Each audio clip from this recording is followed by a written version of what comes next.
ROG makes some of the best gaming laptops around. What? But the ROG Flow X13 may just be the best one yet.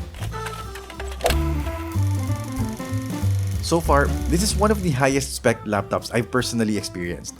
The Flow X13 runs on the Ryzen 9 7940HS with 16GB of RAM and the RTX 4050 GPU, which is insane if you think about just how small this is.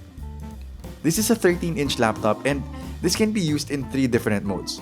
You can use it like a normal laptop in its standard mode, unfold it and tuck the keyboard behind to transform it into a tablet, or place it on a desk like a tent, just like this. Can your laptop do this? And as gimmicky as a lot of these modes are, the design is actually quite serious. This laptop is something that you won't be ashamed to bring out in a meeting or a coffee shop. It can easily pass as a work laptop with just a hint of a gamer vibe with the ROG branding. Build quality is solid with most of the parts being primarily metal but still remarkably light. And every part of this device has been carefully thought of, having all of its modes in consideration.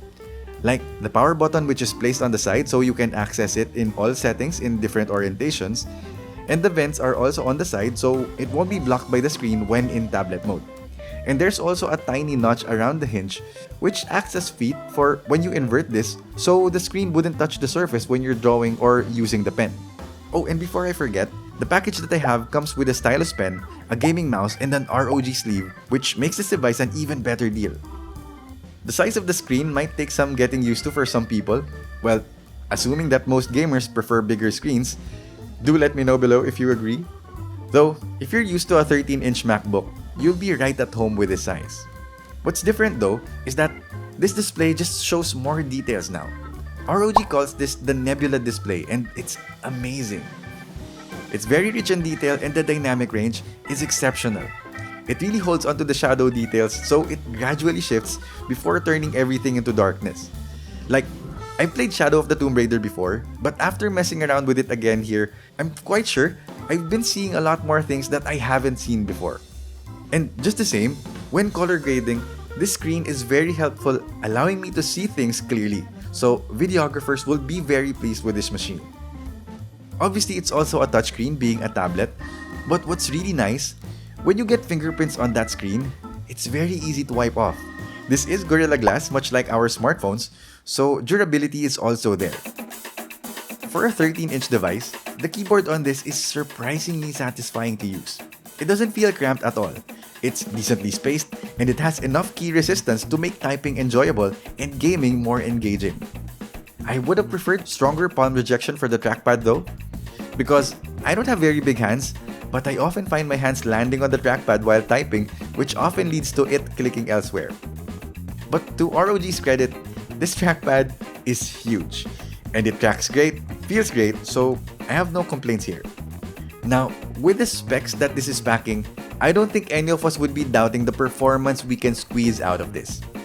I'm not really a big gamer, but each of the games I played ran incredibly well. Shadow of the Tomb Raider got pretty decent frame rates at max. And control didn't even bother this machine. It just ran flawlessly.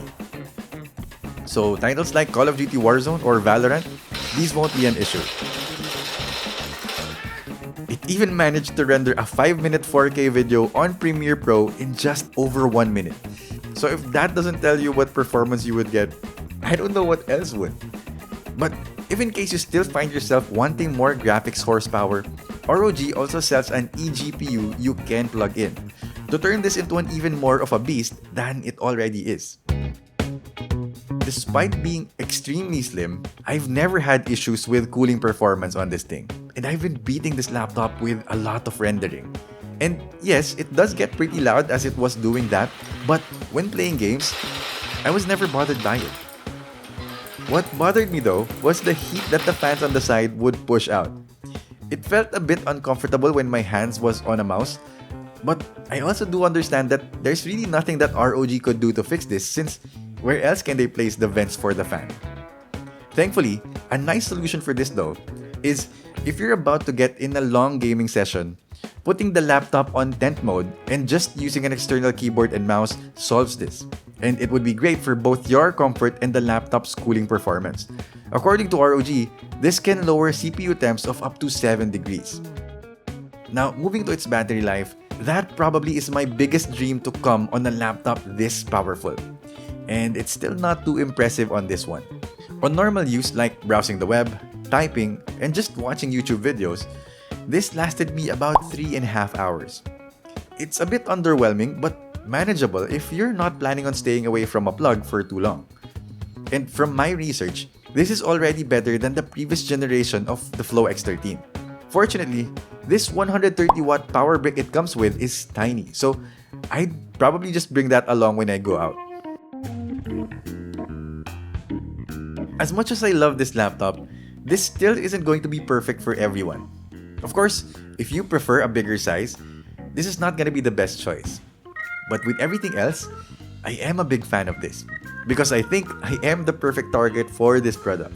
A creator who's always on the go, who also enjoys gaming but needs a lot of power for work. With this, you get an amazing gaming experience, a beautiful screen, you can use it for media consumption in tablet mode, let it handle heavy loads for some intense work, and it's easy to pick up because it's super portable. Personally, I think it's a very balanced device, and I can recommend this to anyone who's willing to pay the premium. If you need this much power and you're attracted to the Nebula display and the different modes this can do, by all means, the Flow X13 is worth spending a little extra for. Anyway, thanks for watching guys. I'll catch you on the next video.